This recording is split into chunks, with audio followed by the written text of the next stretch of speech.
Okay, just a quick one, but Husky 15 drawer. My creeper lives underneath.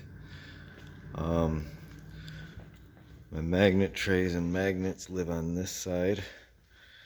And this pry bar lives on this side on a magnet.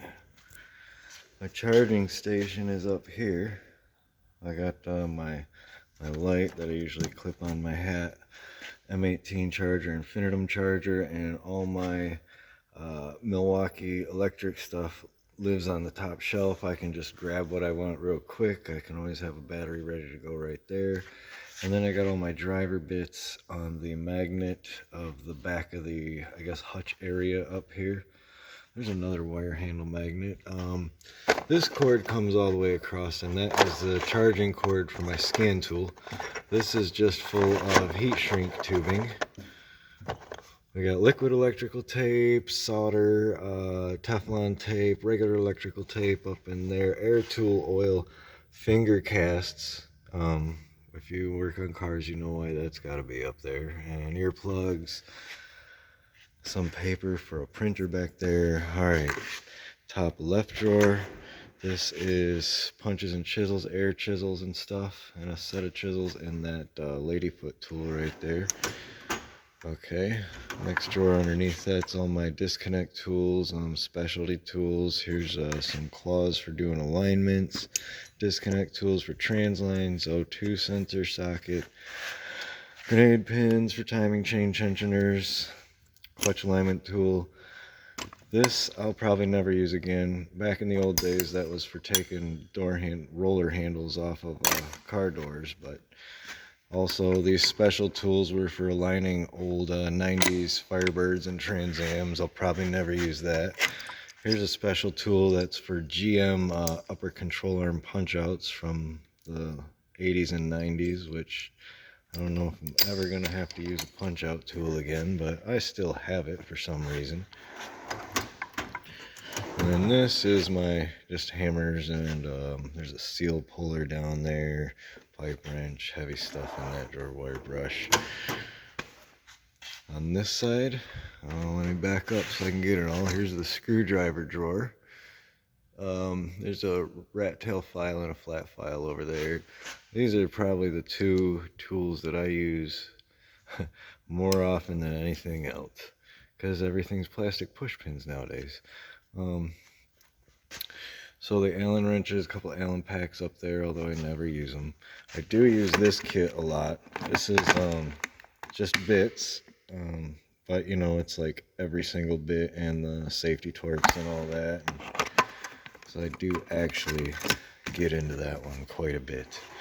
And then here's most of my metric wrenches. So I got like the flare wrenches up there, the offset metrics, and then a set of metric stubbies. Well, they're not really a set, there's snap-on and stuff mixed in there. And then this set of wrenches, these are probably my favorite, but they're gear wrenches that you can index the head. So you can get around the corner of, you know, like doing taking a transfer case off, you need to get up around the tunnel. Then once you crack it loose, you can take, or like on a strut nut, on a strut mount nut, once you get it cracked loose, you can just let this thing pivot back up under the wiper cowl up there, and you just pump the handle, and it'll ratchet the nut off. These things are, that set is probably one of my most favorite sets in here. I got some gear wrench all the way down. Now, there's these cheap old first ratcheting wrench style, and sometimes there is a couple of occasions where that 45-degree kickoff is actually fit, so that's why I still have them. This is a special wrench that I need to finish welding, but it's been strong enough ever since I made it. That's for doing like stuff on Cummins. And let's see, so in the top drawer I go up to 24 up here because I seldomly use larger than 24, and this is a thinner drawer. And so there's that.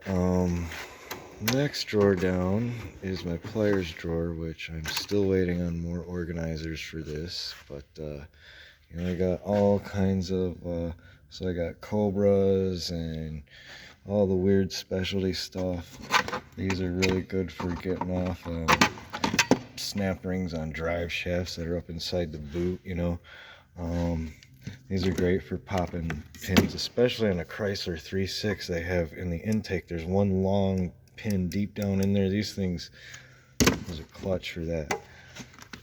These are great for squeezing the CV clamps, you know, crimping the clamp back down on the CV boots or drive shaft boots or whatever.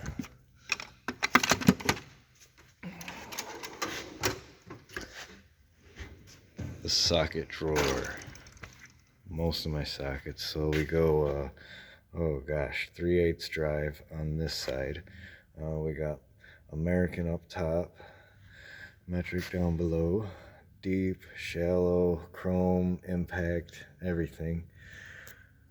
Metric 3/8 size up to 22 millimeter, but that's upside down on that peg because on the regular organizer it only goes up to 20. So anything that's upside down, technically this is upside down for these organizers because those shoulders are the diameter of the socket and it's actually intended to go that way, but I gotta put them on there that way so I know it's the wrong size for that peg. Anyway, moving along, here's the quarter drive right up dead center in the middle because this is probably the most, the ones that I grab for the most frequently, switching sizes and whatnot and getting into tight spots. So it's nice to have everything right out in the middle. And spark plug sockets, some oil filter sockets, some specialty sockets, some wheel lock keys. Focus, sorry, messing up the focus. Chrome half. So I got all my SAE toward the back and all my metric toward the front because, oh, there's a spare quarter-inch quarter drive metric set right there. These are the long 21 and 19 millimeter lug loaders. You got the right kind of lug nuts, you can pack 5 in there. Yeah, and a couple of axle nut sockets just out in the middle. I got all my swivels on this organizer, all the size adapters where you go 1/2 to 3/8 or 1/2 to 3/4, or my favorite one, the 1/4 to 3/8, and I stick it on my quarter drive here. But now I got some 1/4-inch sockets that go all the way up to 15 anyway, so maybe I don't need that adapter as frequently, but I'll still put that thing, I'll still put an 18 millimeter on that. Once I get it cracked loose with a wrench, I'll spin bell housing bolts out with that. It's great. Anyways, moving on, we got snap-on old wobble sockets down here. We got some Craftsman metric wobble sockets. Focus. The Cornwell triple squares for all the Euro trash. And then E-Torx. Then we got SAE Allen big to small with a couple duplicates, metric Allen big to small with a couple duplicates, Torx big to small with several duplicates because, you know, they break. This is not, it's not tool grid. This is an old Craftsman, old Craftsman tool organizer, and I got 6 of these panels, and it comes with all these different drive pegs so you can stick the pegs in whatever holes you want, and it's great. And it just disappeared and Craftsman discontinued it and I loved it. But anyways, moving on. I'm getting carried away here. Let's go to the next drawer down, which is the drawer I'm least happy with. Here's my bigger metrics and here's my real big sockets for weird axle nuts and whatnot going up to 2-inch. Crow's feet, and this big Bertha adjustable, which I actually have to use sometimes. Torque wrench and breaker bar. You know what? I'll tell you what. This, I can't even get it all in the shot because it's so long. This is a long breaker bar, and it's the kind that wraps around the outside. And I've really abused the hell out of this thing. And it's only loosened up a little bit, and I've put enough force on it where, I mean, it should have broke. For as cheap as that breaker bar was, that should have grenaded by now. As much twist as I've put on that thing, but it's still together. And we got some snap-on. This is my probably go-to ratchet. Well, it's snap-on wobble head, but it's getting bad. It gets like when I'm tightening, it'll jam up and I can't flip directions. I got to put it back on the nut and the other way before the lever lets go. So I don't know, I might be replacing that. Anyways, extensions, I wish I had this better organized. I'm kind of unhappy with that because I'm grabbing at these and throwing them back in a lot. Diagnostic drawer. I got a black light for AC dye right here. I got tread depth gauges. I got a little adapter for FCA security gateways. That's just a cheap code reader, brake pad measure thing, mechanical thermometer test light, battery tester. This is a video camera. It's actually meant for checking your earwax, but it's Bluetooth for your phone, and I can stick it up inside a headliner or something and get a real good shot. Thermal temp gun, my scan tool. This is the X Tool D8, which I sought out because I didn't want anything with a Bluetooth dongle. I just don't want more network problems. I want to plug a wire in and just start driving down the street and record my data. This does all that. This has network topology. You can print out, a vehicle scan report with all the codes of all the modules. It's for the money. You cannot beat this. Awesome tool. It's got some janky software. Anyway, scan my meters, my caliper right there. This is my mostly American SAE wrenches. I got the offsets and a set of old ratcheting wrenches down there, some stubbies, and then a nice set up here. And really, it's not like I use them a whole lot. And then these upside down ones are spare metrics. So this is my old set of metric wrenches that got me through a long time until I finally moved on. I just haven't taken them home yet. The big bottom drawer. Okay, we got this compresses brake calipers. That is the Steelman chassis ears with little microphones and a headset. That's the wired version. It's not wireless. I don't want to mess around with batteries and everything. So I got the wired one. Oh geez, an old junky flare set. Suction cups for holding window glass up when you're doing regulators. This, oh man. So, I could make a whole video about a stupid special tool for GM water pumps, but that's the Ecotech tool. And that's for, actually I got a gear for that right here. That's for holding this gear on the timing chain so you can take these 3 bolts out and change the water pump without having to mess with the timing chain. Cornwell air tool, big clamps, pry bars. I got my ball joint press under there. This is an old power probe.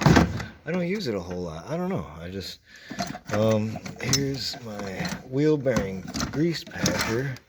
What are they cool? This funnel's pretty cool. And my threaded adapter and a bunch of other funnel adapters down there. There's an old inner tie rod tool that I don't use anymore at all. Fuel pressure gauge. It's also a compression tester. Crowbar. Anyway, onto this skinny drawer. Air tools, all packed in this. You know what? Years ago, this big drawer would have been my air tools drawer, because back then you needed so many air tools it would have taken up that whole drawer. But nowadays, I mean, that's all you need right there. And then there's the essentials. You gotta have an air hammer still. You gotta have, there's some things in here there is no electric alternative for, but you got backup guns just in case. I mean, it's not like I sometimes use this in a pinch when I need to, because of the way it hits, it'll actually spin a nut off of a loose bolt, whereas the way the M18 and the way that electric impact hits, it doesn't shock the nut real fast, whereas this will give you a little faster shock, so you can actually spin a nut off of a loose bolt without having to put a wrench on the other side.